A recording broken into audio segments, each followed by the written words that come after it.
अस्सलाम वालेकुम, welcome to channel once again। आज फिर से आप लोगों के लिए एक और क्लास लेके आई हूँ। आज हमने सीखना है स्प्राइट इमेजेस को, वो किस तरह हमने यूज करना है आइकन के अंदर और इसका फायदा क्या है। तो यहाँ पे मैं विजुअल स्टूडियो ओपन कर रहा हूँ और यहाँ पे मैं एक फाइल क्रिएट कर लेता हूँ।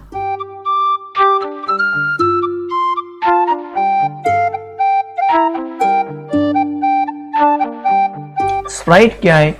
मिसाल के तौर पे कुछ आइकन है, फेसबुक का हो गया या इंस्टाग्राम का हो गया या लिंक्डइन का हो गया।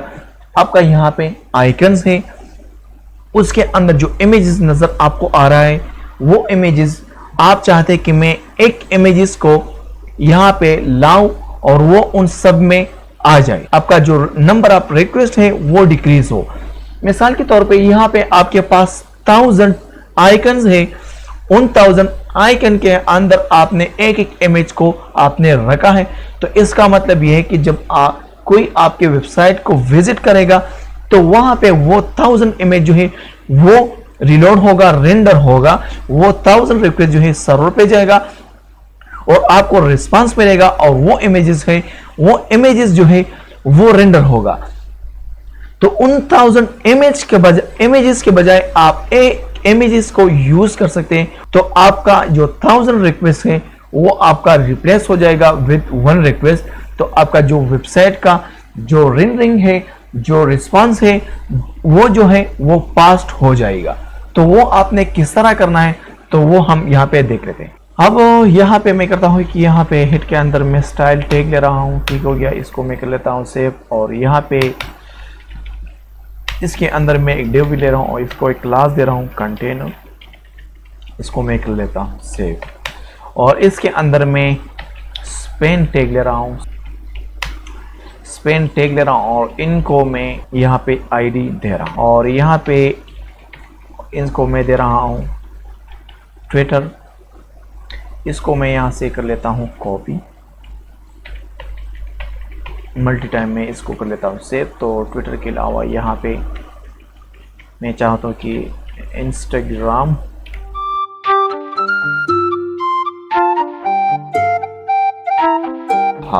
इसको मैं कर लेता हूँ सेव और यहाँ पे मैं लिख रहा हूँ टी और यहाँ पे आई और यहाँ पे एफ, ये मैं बाद में हटा लूँगा लेकिन अब फिलहाल के लिए मैं इसको यहाँ पे लिख रहा हूँ, यहाँ पे एल और यहाँ पे जी, इसको मैं कर लेता हूँ सेव।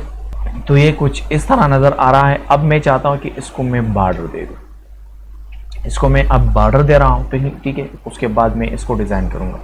अब मैं इन सारों को यहाँ पे बॉर्डर दे रहा हूँ तो मैं इसको सेलेक्ट कर रहा हूँ। यहाँ पे मैं सेलेक्ट कर रहा हूँ ट्विटर को और इसके अलावा ट्विटर के अलावा यहाँ पे इंस्टाग्राम हो गया,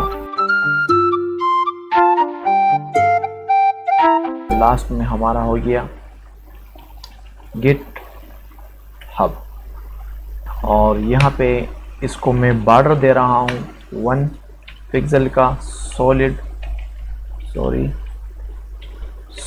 और ब्लैक कलर का, इसको मैं कर लेता हूँ सेव। तो ये कुछ इस तरह नज़र आ रहा है और इसके अलावा मैं इसको विड्थ दे रहा हूँ और विड्थ में इसको दे रहा हूँ 30 पिक्सल। यहाँ पे पहले इसका जो डिस्प्ले है वो मैं कर लेता हूँ ब्लॉक, तो विड्थ 30 नहीं, इसको मैं कर लेता हूँ 50 और इसको मैं दे रहा हूँ हाइट और हाइट में इसको दे रहा हूँ 30 पिक्सल, 30 नहीं 40 पिक्सल। और इसका अलावा इसका जो यहाँ पे मैं इसका जो रो है वो मैं इसको मैं कर लेता हूँ एक रो में, इसके अलावा मैं इसको मार्जिन दे रहा हूँ और मार्जिन में इसको दे रहा हूँ लेफ्ट साइड और मैं यहाँ पे दे रहा हूँ 20 पिक्सल। तो ये कुछ इस तरह नज़र आ रहा है।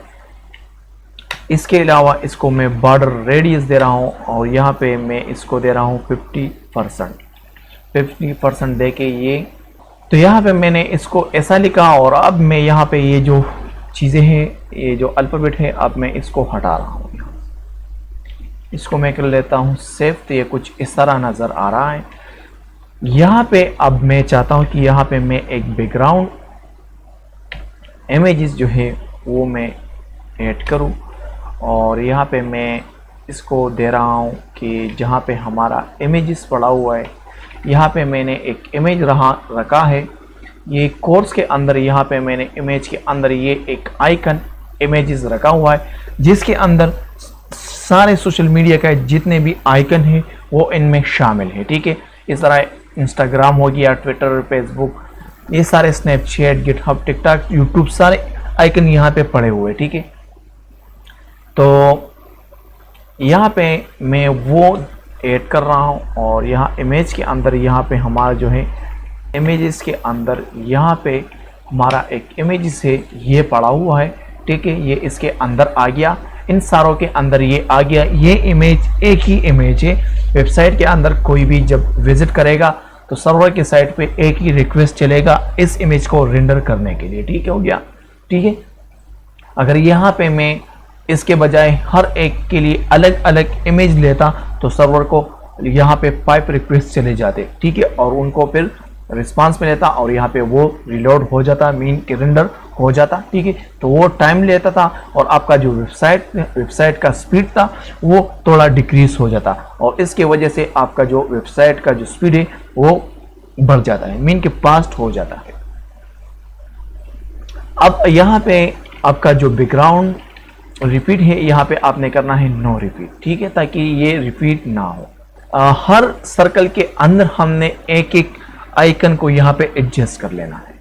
वो किस तरह आपने करना है कि यहाँ पे आपने हर आईडी को आपने सेलेक्ट करना है, ट्विटर, और इसके अंदर आपने लिखना है बैकग्राउंड पोजीशन। एक्सिस है और एक वाई एक्सिस, मीन कि एक वर्टिकली है और एक हॉरिजॉन्टली वैल्यू आपने यहाँ पे देना है। तो यहाँ पे मैं दे रहा हूँ -100 पिक्सल। तो यहाँ पे देखिए ये इमेज जो है ये मूव हो गया। ठीक हो गया। यहाँ पे इसका विड्थ और हाइट जो है मैं ये बढ़ा रहा हूँ ताकि ये साफ नज़र आए। इसको मैं कर लेता हूँ 100 पिक्सल और इसको मैं कर लेता हूँ 70 पिक्सल, 70, और हाइट कर लेता हूँ 90। तो ये कुछ इस तरह नज़र आ रहा है। तो अब मैं चाहता हूँ कि यहाँ पे ये जो ट्विटर है, इस यहाँ पे ट्विटर का जो लोगो है वो नज़र आ जाए। तो यहाँ पे मैं ये जो आइकन है इसको देख रहा हूँ कि यहाँ पे इमेज के अंदर इंस्टाग्राम के राइट साइड पे हमारा जो है ट्विटर का आइकन है। तो पहले मैं इसको कर लेता हूँ 50, टॉप से भी चलो इसको मैं फिलहाल के लिए कर लेता हूँ 50 पिक्सल, 50 नहीं चलो -50। और यहाँ पे देखिए इसको मैं थोड़ा मज़ीद यहाँ पे मैं इसको कम कर लेता हूँ, 30 नहीं 20 कर लेता हूँ। तो यहाँ पे ये हमारा जो इमेजेस है, जो आइकन है वो नज़र आ रहा है, और यहाँ पे मैं इसको बढ़ा रहा हूँ ताकि ये इसके अंदर एडजस्ट हो। ठीक हो गया। ये कर लेता हूँ 90, इसको मैं 100 कर लेता हूँ। तो ये इसके अंदर आ गया, और इसको मैं यहाँ पे कर लेता हूँ, यहाँ पे इसको कर लेता हूँ 80। तो ये नीचे आ जाएगा, और इसको मैं यहाँ पे 95 कर लेता हूँ। तो आपने इस तरह यहाँ पे इसको एडजस्ट करना है। ठीक है, तो इसका जो इमेज का साइज़ जो है वो थोड़ा छोटा है, तो आपने इसको बढ़ा लेना है, तो ये यहाँ पे एडजस्ट हो जाएगा। तो इसी तरह आपने यहाँ पे सेलेक्ट करना है। यहाँ पे इंस्टाग्राम है और इसके अलावा इंस्टाग्राम है, तो यहाँ पे इंस्टाग्राम का बैकग्राउंड पोजीशन आप सेलेक्ट कर ले, और यहाँ पे आपने ये जो फर्स्ट नंबर पे आता है तो आपने यहाँ पे -20 पिक्सल सेलेक्ट करना है, और आपने 18 पिक्सल सेलेक्ट करना है। ठीक हो गया। तो यहाँ पे ये नज़र आ गया। तो यहाँ पे मैं इसको कर लेता हूँ 10 नहीं, इसको कर लेता है 6 भी नहीं, यहाँ पे इसको कर लेता हूँ मैं 5। तो ये इस तरह नज़र आ रहा है। ठीक है। इसके अलावा हमारे पास फेसबुक है, लिंक्डइन है, गिटहब है। आपने इस तरीके के साथ आपने इन सारे आइकन को आपने यहाँ पे एडजस्ट कर लेना है मैनुअली। ठीक है। तो इसका फ़ायदा है कि इस एक इमेज आपने 1000 इमेज लाने के बजाय आपने यहाँ पे एक इमेज लाया, तो एक इमेज के ज़रिए आपका जो वेबसाइट का स्पीड है वो बढ़ जाता है। ठीक है। तो मुझे उम्मीद है ये आपको समझ आएगा तो इसको लाइक कीजिए, शेयर कीजिए। Thank you so much for watching.